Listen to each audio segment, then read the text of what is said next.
अस्सलामुअलैकुम। मैं उम्मीद करता हूँ आप लोग ठीक ठाक होंगे। कुछ दिन पहले मैंने 2 वीडियो परमिट होल्डर के रिलेटेड बनाई थी, जिस पर लोगों ने बहुत ज़्यादा सवाल मेरे से पूछे थे। भाई, इलेक्ट्रिकल परमिट होल्डर के लिए क्वालिफ़िकेशन कौन सी चाहिए, मैकेनिकल परमिट होल्डर के रिलेटेड कौन सी क्वालिफ़िकेशन चाहिए, सिविल के रिलेटेड कौन सी क्वालिफ़िकेशन चाहिए।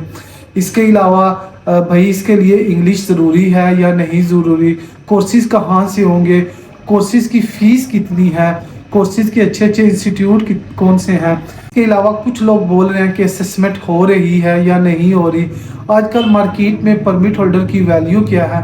तो आज की इस वीडियो में मैं सारी कन्फ्यूजन आपकी दूर कर दूंगा। तो सबसे पहले, अगर आपने इस चैनल को सब्सक्राइब नहीं किया तो चैनल को जल्दी से लाइक कर दें, सब्सक्राइब कर दें, शेयर कर दें। चलते हैं अगली वीडियो में। तो सबसे पहले हम बात करेंगे कि इलेक्ट्रिकल परमिट होल्डर के लिए क्वालिफिकेशन कौन सी चाहिए, सिविल के लिए कौन सी चाहिए, मैकेनिकल की कौन सी चाहिए, इंस्ट्रूमेंट की कौन सी चाहिए। सबसे पहले मैं आपको बता दूं कि जो परमिट होल्डर का कार्ड है उसके ऊपर, अगर आप सिविल के हैं तो सिविल का ऊपर बाय नेम मेंशन होगा कि ये सिविल का परमिट होल्डर है। अगर आप मैकेनिकल के हैं तो उसके ऊपर मैकेनिकल का लिखा होगा। इसके अलावा अगर आप इंस्ट्रूमेंट के हैं तो इंस्ट्रूमेंट का लिखा होगा। उसके लिए क्वालिफिकेशन तो सबके लिए, मतलब अगर आपका बैकग्राउंड इलेक्ट्रिकल का है, आप इलेक्ट्रिकल के बारे में थोड़ा बहुत जानते हैं, आपकी इंग्लिश अच्छी है, तो आप इलेक्ट्रिकल का परमिट होल्डर बन जाएं। अगर आपका बैकग्राउंड, जो आपकी प्रीवियस एजुकेशन है वो सिविल की है, तो आपका एक्सपीरियंस भी सिविल का है, तो आप सिविल के परमिट होल्डर बन जाओ। इसके लिए कोई क्वालिफिकेशन है वो रिक्वायर्ड नहीं है। बस आपका जो स्टडी बैकग्राउंड है, आपके पास कोई डिप्लोमा वगैरह होना चाहिए या ग्रेजुएशन की कोई डिग्री वगैरह होनी चाहिए।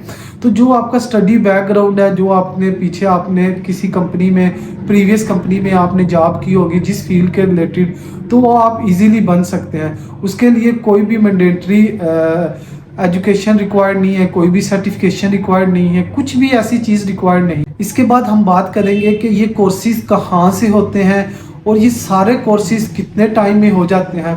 ये कोर्सेज मस्कत में ऑलमोस्ट 10 से 15 इंस्टीट्यूट बने हुए हैं। पेट्रोलियम डेवलपमेंट ओमान से अथराइज हैं। इसके अलावा उपाल के अंडर हैं, तो आप वहाँ पर जाके इन कोर्सेज को कर सकते हैं। इन कोर्सेज को करने के लिए 2 वीक से 3 वीक के अंदर अंदर ये आपके 7 से 8 कोर्सेज हैं, ये हो जाते हैं। इन कोर्सेज को करने के लिए सबसे पहले आपको अपॉइंटमेंट लेनी पड़ती है, क्योंकि फॉर एग्जांपल अगर आपको मंडे को जाना है तो मंडे की क्लास का शेड्यूल क्या है, ट्यूसडे को क्लास का शेड्यूल क्या है, वेडनेसडे को क्लास का शेड्यूल क्या है, वो इंस्टीट्यूट पे डिपेंड करता है कि उनका शेड्यूल टाइमिंग क्या है हर दिन, मतलब कि उनकी कौन से क्लास होती है, कौन से कोर्स की क्लास होती है।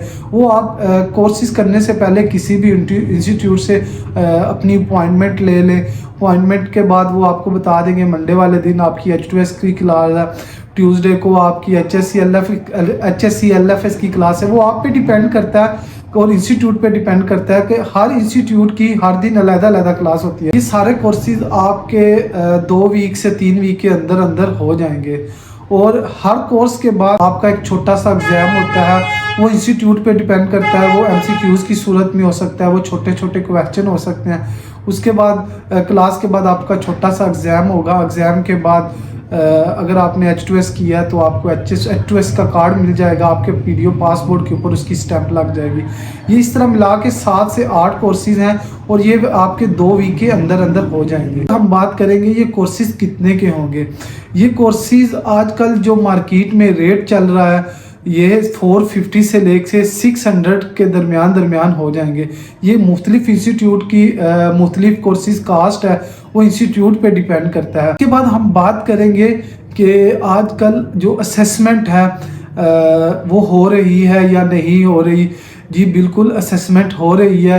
ये आपके रेफरेंस पे डिपेंड करता है कि आपका कोई HSC आपका कोई रेफरेंस वाला है, कोई अच्छा आदमी आपको मिल जाएगा, वो आपकी इजीली असेसमेंट बुक करवा देगा। असेसमेंट के बाद आपको पास तो खुद ही करनी है, उधर आपका इंटरव्यू होगा, इंटरव्यू के बाद आपने वो खुद ही पास करनी है। अगर आप पास करेंगे तो आपका कार्ड मिलेगा।